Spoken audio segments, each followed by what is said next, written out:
The Z Fold lineup will see its biggest upgrade ever since its inception. And one of the big reasons for that is going to be a new type of hinge that dramatically improves many aspects of the phone, such as almost eliminating the crease. It makes the phone thinner with no gap between the displays when the phone is closed. But up until now, it wasn't confirmed that Samsung is indeed going with this new water drop hinge design.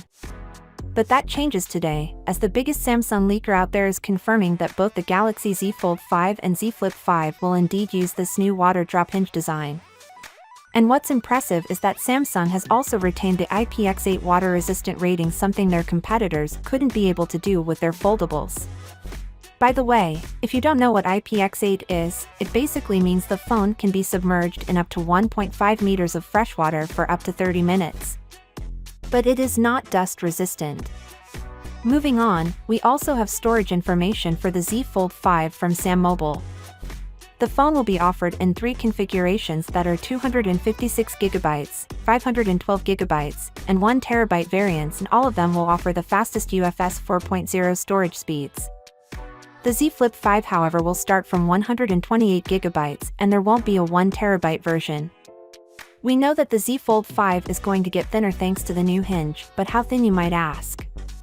Ice Universe spills some beans on that as well.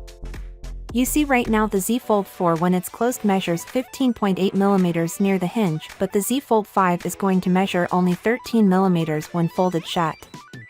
This 3mm might seem small on paper, but the actual difference in hand is going to be pretty significant.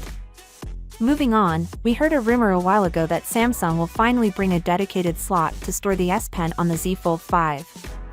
Turns out that is not happening again. ET News from South Korea mentions that Samsung had initially planned to include an internal slot in the Z Fold 5 to store the S Pen, but they have since abandoned these plans due to a lack of space within the device.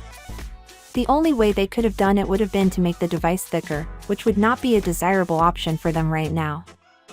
So it looks like the waiting for a true Galaxy Note evolution will continue. Some of you asked whether or not Samsung will upgrade its flagship tablet lineup this year, and the answer is yes, and it's coming with a feature we don't usually see on tablets. Finally, what are your thoughts about it? So without being said, let me know your thought in the comment below, and if you are new here, please subscribe. Peace out.